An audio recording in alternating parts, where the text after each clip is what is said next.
think my mic's on. Okay, can someone give me a thumbs up or something that you can hear me and see the slides? Great, thanks, Beatrix. Thank you all very much. Great. Okay, so anyone got any thoughts? Any changes that you might think may come about from whatever it was, 1980 onwards?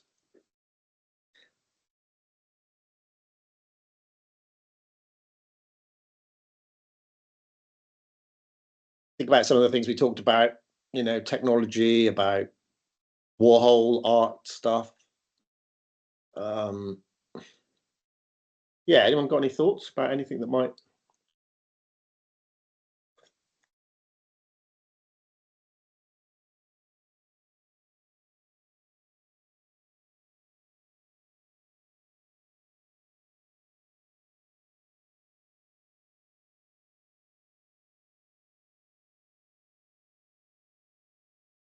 Anything based around what you see now, sort of thing? Any sort of thoughts around how you see documentary photography now might have changed, sort of looking ahead?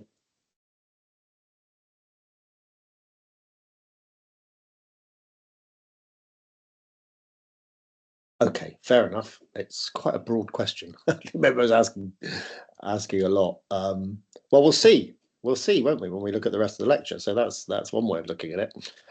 So yeah, we're into the 1980s, okay, and we've got another really important book, Nan Goldin's The Ballad of Sexual Dependency.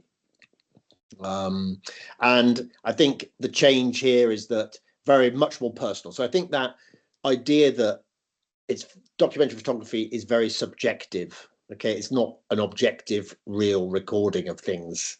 Is taken on board by lots of photographers. So particularly Nan Goldin, she is the forerunner of, you know, the Instagram generation. Really, people doing selfies, photographing themselves in their bedrooms, all that sort of stuff, photographing your friends. You know, she did it with great strength in the 70s and 80s. So photographing her friends, photographing the life around her, including what's going on for herself. And here's the book. I'll just show you some of the images in the book. And yeah, it's her friends. It's the drugs, it's the illness, it's the sex, it's the death, it's the fun, and it's the hardship. But some extraordinary pictures, like this one here. This page spread here, there she is reflected in the bathroom mirror, the blue light, and then there's one of her friends just looking in the mirror in the red light. So some absolutely wonderful editing going on in this book. And they're very snapshot aesthetic. Okay, so they're very unconstructed. Hard-on flash, and these were shown to her friends she used to have these slideshows, which were pretty amazing. So she'd invite round all her friends, and they'd have like a party, and Nan Goldin would show the slides. She used to take it on slide film, transparency film, and she would show the slides, and they'd all laugh and cry. And so it was a lot of these people are dead now. So it's a huge story about her life and the people in her life. And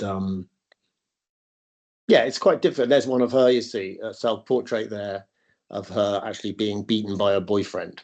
So it's pretty raw stuff, but easily goes down as one of the most important books in the history of documentary.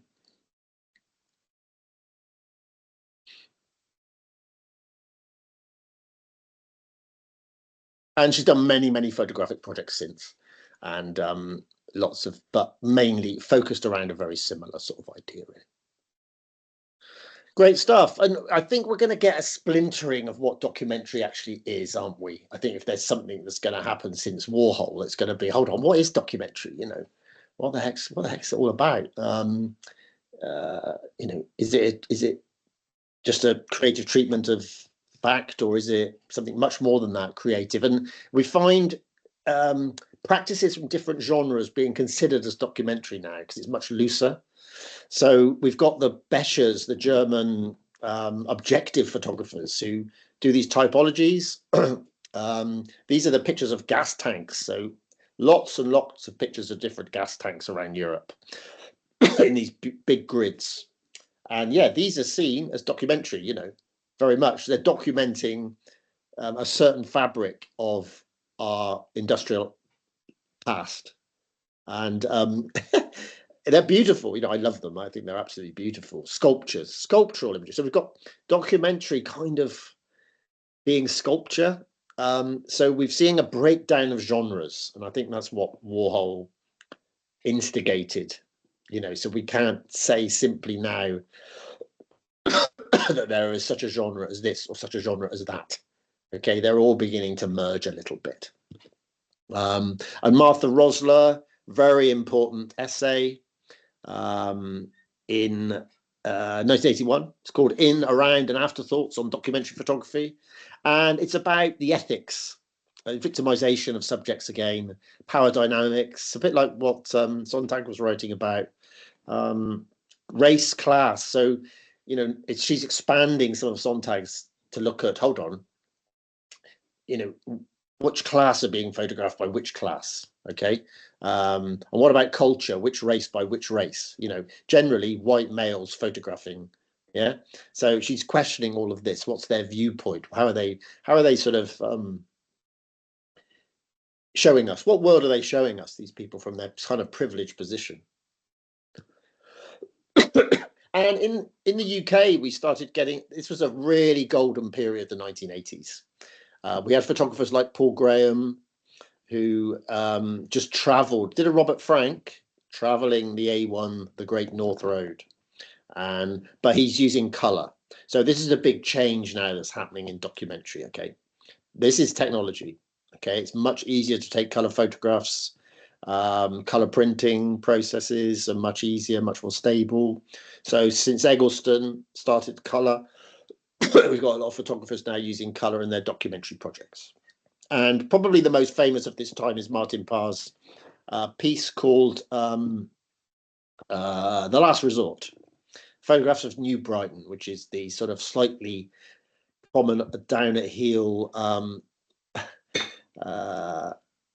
seaside town resort, I suppose, near Liverpool. And he photographed it over several years with a large format camera, with a flash gun. Again, he's trying to point out this sort of truism, the sort of the reality in a way, but also acknowledging that it's his viewpoint. Yeah. It was very condemned. A lot of people said this is voyeuristic, it's disgusting, how can you do it? But he was just saying that, it's the sort of things that people deal with on holiday: screaming children, bad weather, etc., etc. And it's true to an extent. It's not glamorizing it, but it's still very much his opinion. This is the book, which is again a super book.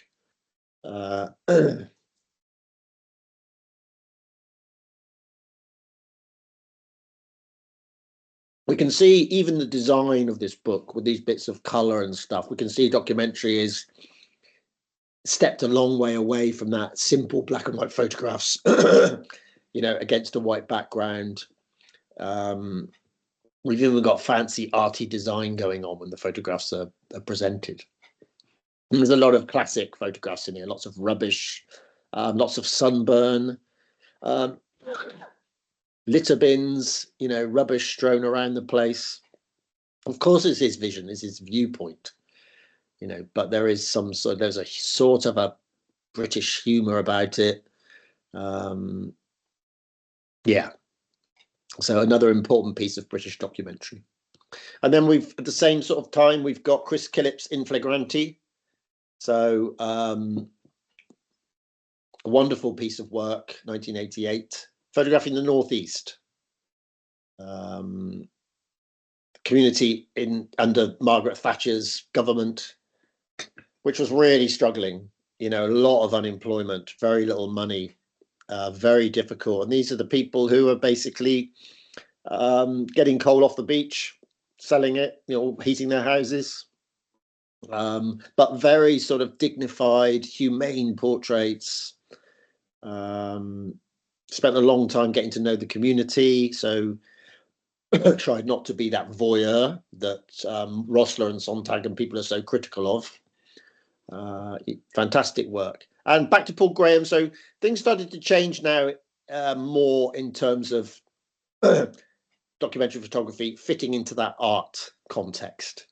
So it's, yeah, it's not, again, that merging of genres. We've got, why can't documentary photography be an artistic practice? It's about all those aesthetic things we've talked about, isn't it? Color, composition, da, da, da, da.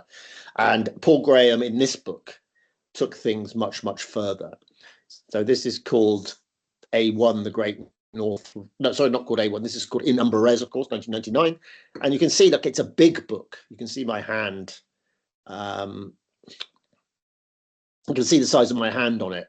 It's not a small hand, it's a big book. And there's not many photographs.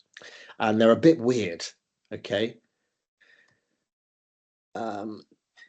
Photographs like this, and it's very subjective. It's his kind of view of things. He says this kind of sums up the situation in Northern Ireland just as much as a conventional black and white photojournalistic image. I don't know if it does or not. It's just, this book sold for like £60 or something. Who is this aimed at? This is aimed at the sort of educators, at the photographers, at the middle class sort of cognoscenti or whatever. It's not, is it ever going to change anyone's views or illuminate on the situation in Ireland? I don't think that's possible with this. I mean, he would argue otherwise, but it's a situation where documentary photography really has gone like so subjective and so away from that sort of hard-hitting message approach that we've seen in earlier times. So it's up there as something quite important just because it did something very, very different, but I'm not sure if it did a lot, if it worked. Okay. And it's signed. You can see here the book is signed by him and numbered, so it's got a number. So it's actually, what's quite interesting, we talked about the idea of having aura. This book does have aura, okay, which documentary photographs don't generally have. It has an aura, it has a presence, because it's signed, it's a big book, it's an art object. Yeah.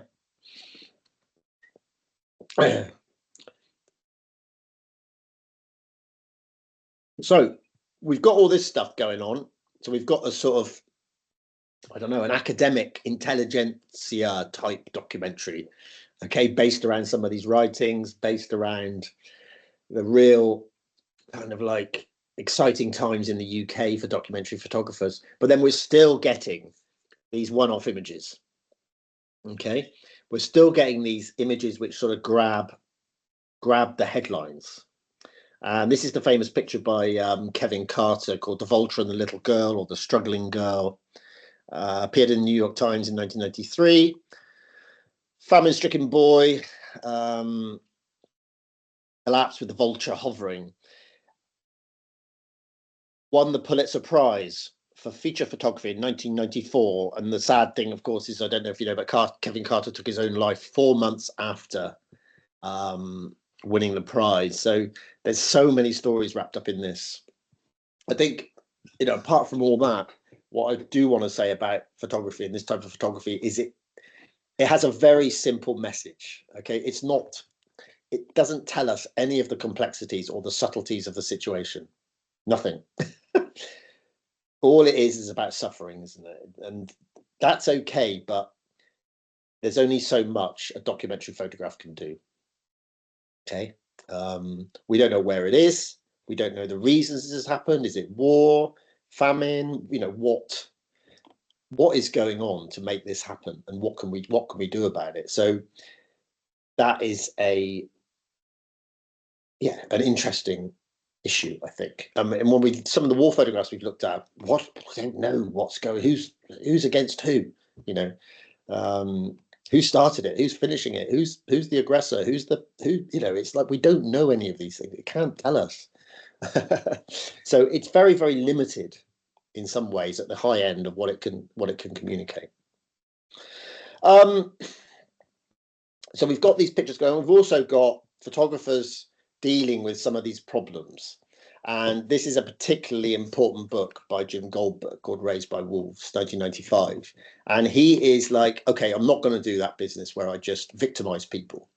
I'm not going to do that business where I'm the voyeur and I'm looking down on my subject matter. I'm not going to exploit people. Okay. I wanted to photograph a difficult situation, but I'm not going to fall into that trap that Susan Sontag and Martha Rosler have been so critical of. So his book has a lot of different strategies to involve the subject matter. So these are people living on the street, drug problems, poverty, all sorts of horrible issues. And his approach was to involve them, to get to know them and let them contribute. And you'll see a lot of the ways he's done that in his photographs. There's a lot of writing in here, okay? So it's that thing, well, it can only tell you so much. We need some writing as well to help us out. Yeah. And he's using things like maps and Polaroids. These are whole texts about the people in the photographs. We can see here, like, look, writing. This is the guy he's photographed, and this is writing. You know, my old man is a biker from hell. You know, so here, giving this person a voice in the process, okay, which is rare in more traditional documentary photography. Polaroid, so they're very instant. So the subject matter can see the image when they're taken, rather than them being taken out of their hands. So a lot of Polaroid work. The same characters keep turning up.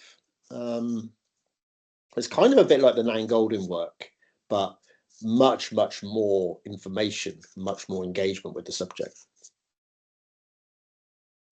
And here's a note written to the dad. I mean, it's absolutely heartbreaking stuff if you read some of this, and it's really emotionally sort of draining to look through this book and follow the stories of these people and all these interviews as well. So it's really powerful. It's very snapshotty. It's not too professional in that sort of removes the photographer from, you know, close-ups of skateboards and stuff like that. And Jim Goldberg continues to do this. So this is his practice within documentary. He continues to involve his subject matter.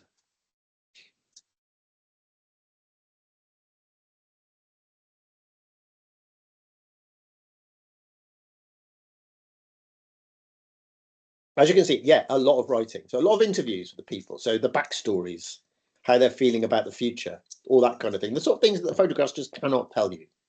Okay. Oh gosh, there's a lot in this lecture, so we're jumping about a bit, but I'm trying to show at this point the massive differences in documentary practices. So we've also got in the art world getting involved. So Gursky, the great German artist, is probably sells his photographs for more money than any other photographer. This is the huge image called Chicago Board of Trade. And here, big, large format camera, massive prints, sell for a huge amount of money, very cold, but digital manipulation. So we've got, if you look at these closely, you'll see the same thing cropping up several times. So he's cloning, repeating.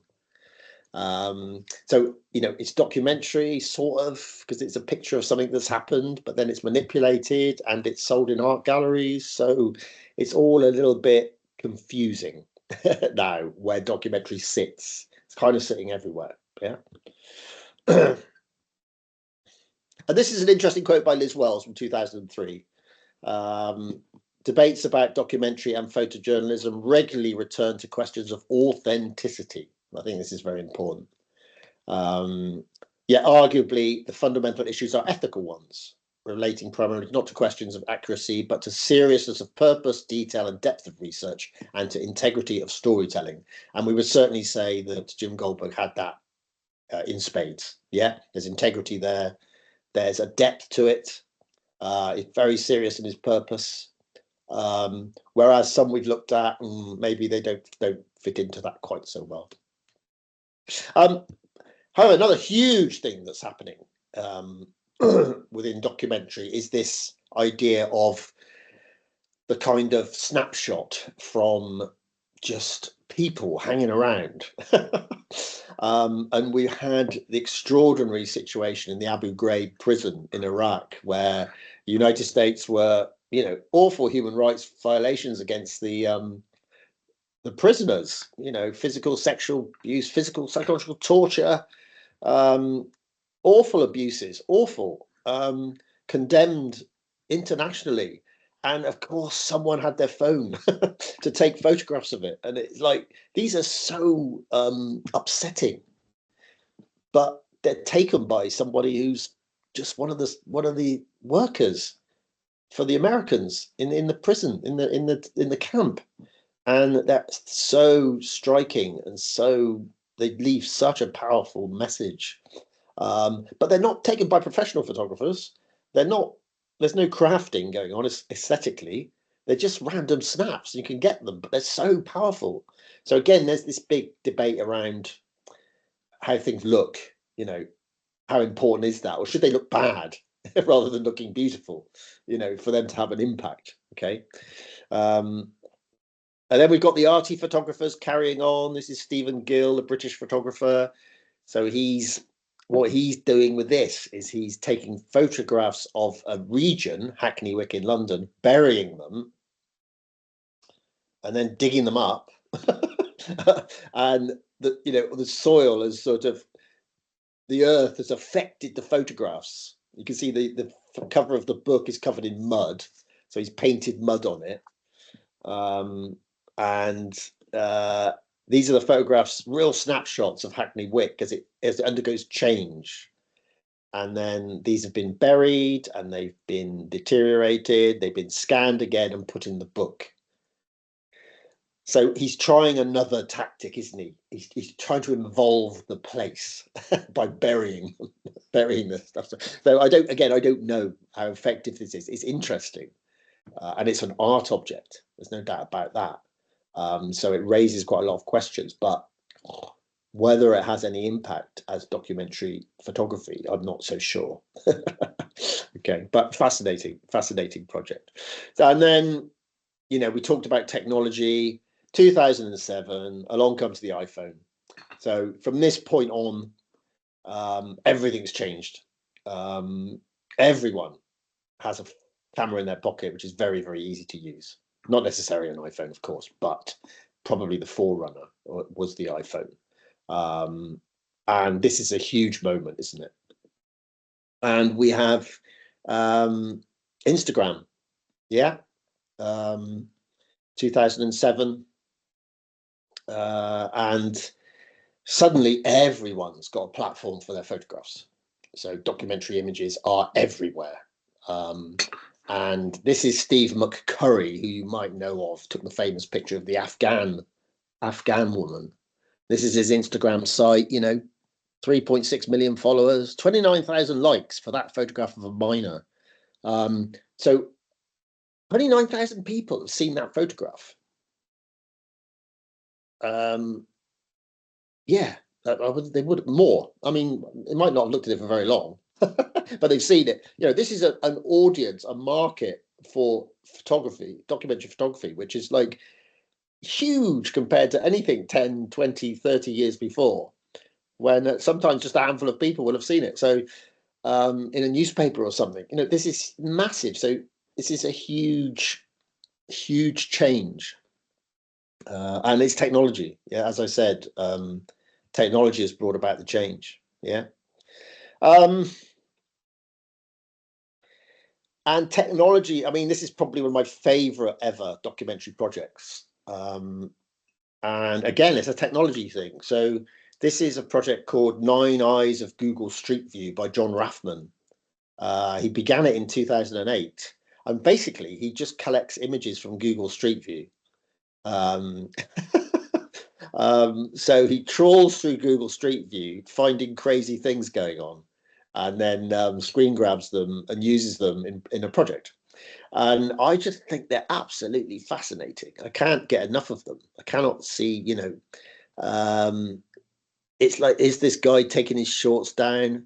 there's someone lying on the road here, some people hanging around trying to help. There's a person, young person in this weird red outfit in the middle of nowhere. There's this huge white tatty looking elk thing.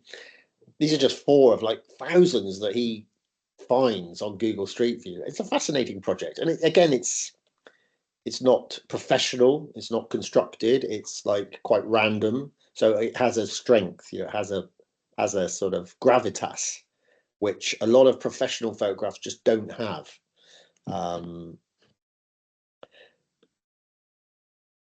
Yeah, so he's raising all sorts of questions, isn't he, about the nature of photography and documentary and the machine, randomly capturing stuff. No concern for ethics or aesthetics. It's just it just raises so many very interesting questions. And the war photographers as well. So we've seen war photographs maybe from Vietnam and stuff where the photographer's in the front line is photographing what's going on.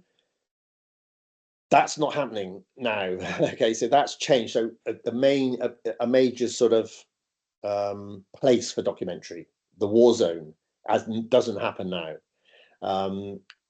And this is Tim Hetherington's pictures from Afghanistan, and a book called Infidel. And he, again, is just doing something different. So he's photographing the soldiers sleeping as part of the project called Sleeping Soldiers. It's a really powerful thing to do, isn't it? 'Cause it's the opposite of the soldiers on the front line. But he's not on the front line because there isn't really a front line in these wars. So he's got to find other things to photograph. So he's got to use creative ways to do something, a different approach.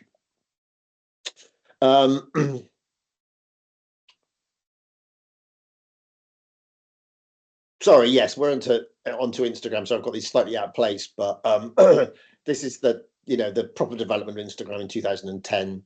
So I linked that there. We've got massive changes, and also I think the big change is that the phone size image has become it, and I think that is quite huge. I don't think people have quite grasped that idea that the small image on the phone is now the standard size for a photograph, which is quite, it's a huge change. I mean, they used to be big and they have more power. So now we've got to try and get a message in a small photograph, which is far more difficult. Okay. And what's also happened in the last 10, 15 years is people have been looking back and finding projects done by people, often in different cultures, that are significant. Okay, hold on, documentary is this wide, and this can be documentary. And this is JD Ojake from Nigeria, who spent known as JD, spent quite a long time just touring Nigeria, photographing the hairstyles from the back. And it's a bit like the Becker's gas tank. So this is like a typology of really important everyday stuff. But people are beginning to find these things now in the archives and say, this is documentary and it's important. Okay. Using a modest camera, I toured around. Yeah, so these things are coming out of the woodwork, if you like. Excellent. And then another very important book in 2013 by Fred Richin called Bending the Frame. And he's looking at how photography has been transformed in the digital age, ethical and practical challenges of creating and consuming images. But probably the most important thing is that line between the professional and the amateur, how it's blurred.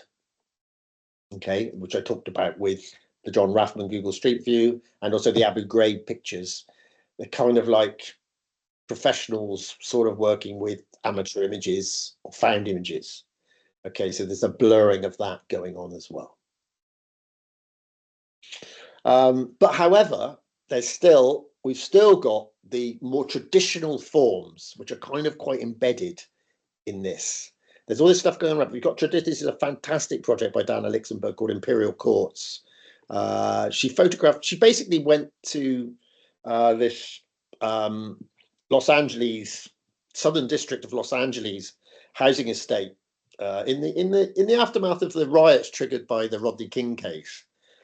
She went there as a photojournalist in 1993, to take some photographs, and ended up going back for another 20 odd years, getting to know them, photographing portraits. This is like a place where drugs, gang culture is huge, and she got their confidence and taking these really beautiful portraits. So, she's creating like an alternative to the one-dimensional sensationalized reporting in the media, which would have been all right. Oh, this is terrible. Look at these people, they're hooligans, drug addicts, A very alternative view of the estate, the imperial courts, and it's a very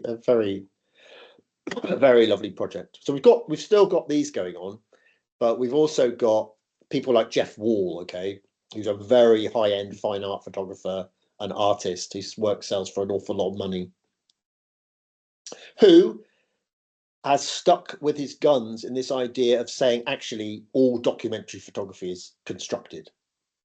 Okay, it all is. And I think he has a point. He has a very good point. It probably all is, in a way. Yeah. And he constructs these strange tableau scenarios, which are a bit weird and a bit spooky. They look like everyday happenings, but they've got a kind of raised significance for some reason. Here's the parent looking down at the child who's lying on the ground, people going about their business. Very careful. He uses he works with cinematographers, people doing lighting, all this sort of stuff. They're very, very carefully constructed pieces. And so someone who's acknowledging that documentary photography is a construct, so I'm going to construct it and make it look like documentary. And this is very, very important work within the art circle. So we've got that going on, okay? And then we need to talk about, the big things that are happening in the world and what's going on with that, because Ukraine, for example, a really difficult war, really difficult for the Ukrainians, but we don't really see photographs kind of as you'd expect, I don't think. I mean, what photographs do we see? A lot of bomb buildings, people wandering around, looking lost. Of course, injured civilians. But this kind of picture, of the soldiers putting the flag up or arming themselves, there's very little frontline activity. We don't see that in war photography anymore. The same in Gaza. The stereotypical image in Gaza is a bombed out region with a mother or child kind of looking on helplessly. So warfare and that sharp end is very difficult to photograph now. We're just seeing the aftermath, the suffering, and again, very little detail. And we need some text to sort of help us with it.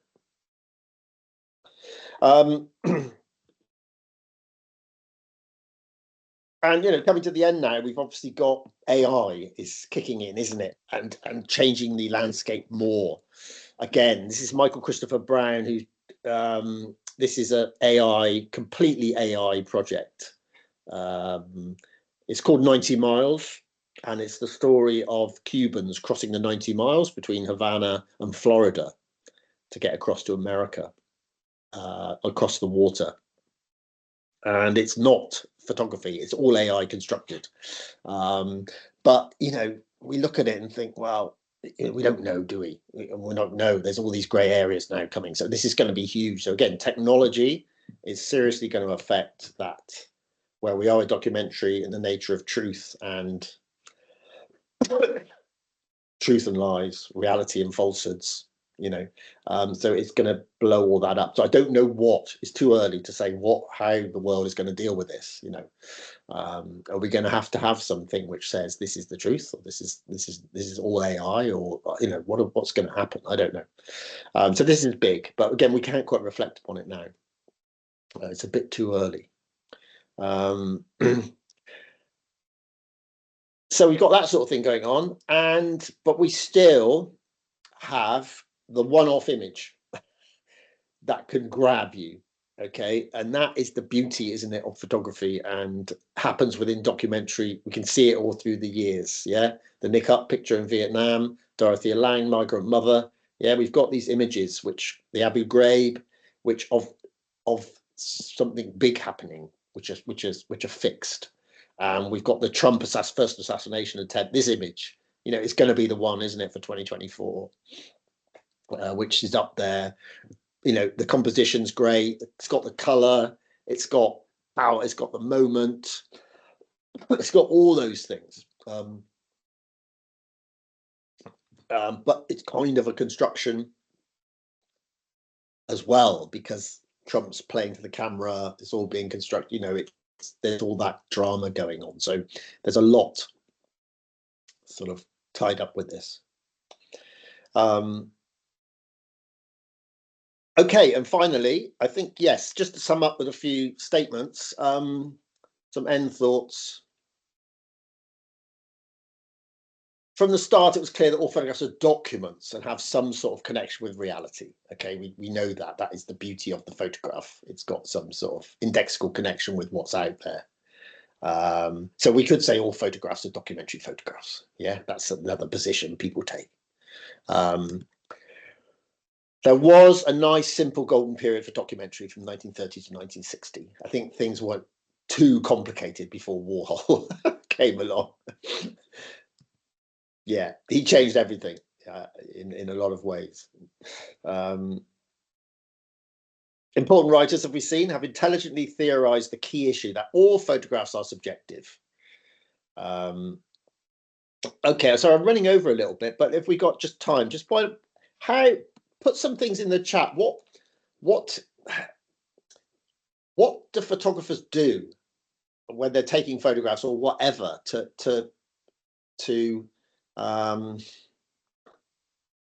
I don't know, to make them not objective, to make them subjective? What choices do photographers make to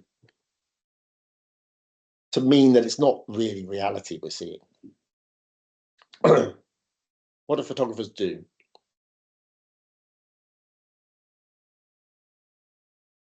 So I'll start the first one then. Okay.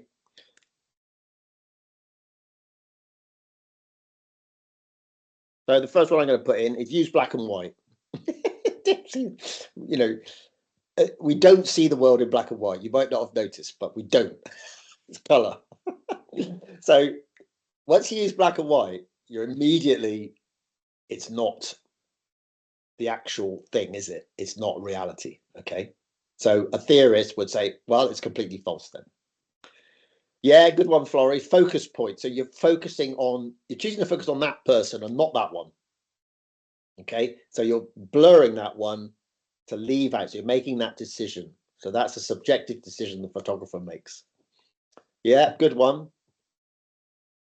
Photo of a subject, which they choose. That's a pretty major. They choose a subject. So they might be in a situation where there's something going on over there, but they say, actually, no, I want to show that. It's interesting over there. Leaving out the thing over there, which is probably more important. Yeah, so that's interesting. So actually, the fundamental choice of subject is a choice. It's a choice. Any others? There's loads of them.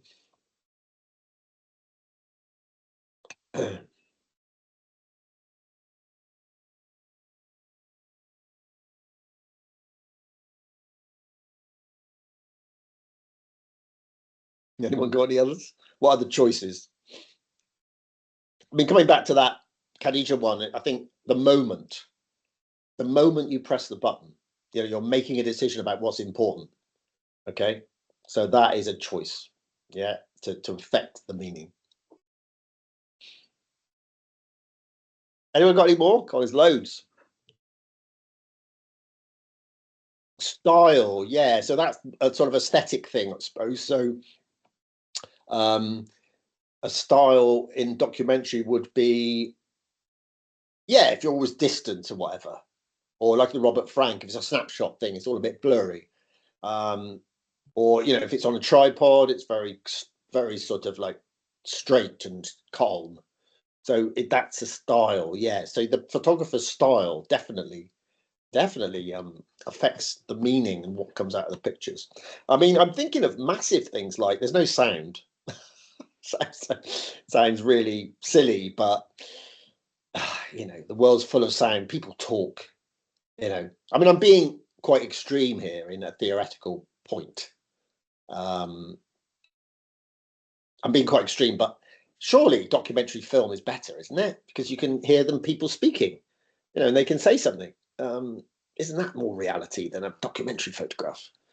The angles, yeah, perspective completely. So that's what sort of lens you got on? What you're going to show a short bit, just someone's face, or you're going to show the whole world around them. Yeah, you're going to go. If you go from low down, the person's important. If you go from high up, the person's insignificant. So completely, angles, perspective is a decision we make. Yeah. And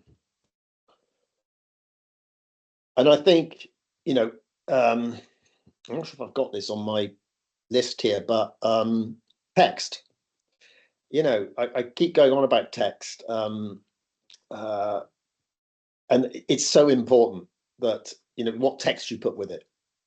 Okay, so we're used to seeing documentary pictures in a newspaper in the past, which has got text to tell us about it.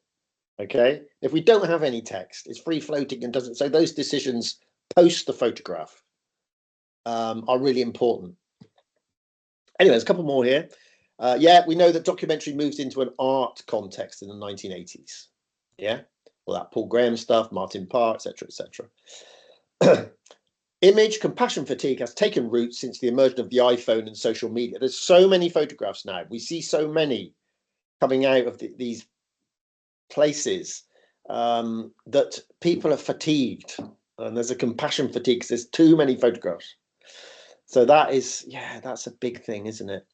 And citizen photojournalism is as important as that of the professional. So some of the great images that will last, some of the ones of 9/11, the Abu Ghraib ones, some of the ones coming out of Gaza and Ukraine will be by citizen photographers, citizen journalists, not by professionals. They'll be the ones that maybe last. However, we're still drawn to images that look aesthetically pleasing. Okay, so the Trump one, it's got the triangle and the color and the light. It's got all the aesthetic stuff we love, so we're drawn to it. So that's interesting. Technological changes have a profound effect on the genre. Yeah, so the Leica, Photoshop, AI, Instagram, the iPhone, these are changes which have had a big effect on the documentary genre and other genres. Yeah. But this is quite a big one, I think. There still is an inherent belief in what we see in the photograph.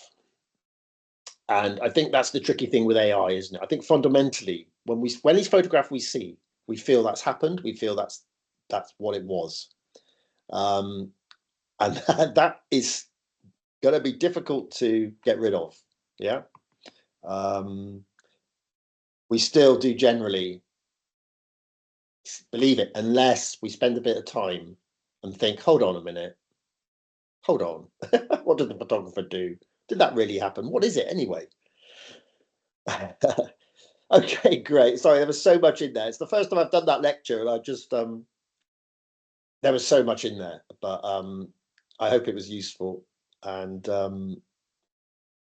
get something from that. And it's been nice having you all here. Thank you so much for listening. We overran, which is always a pretty good sign, I think. Thanks very much, everyone. See you all soon. Bye.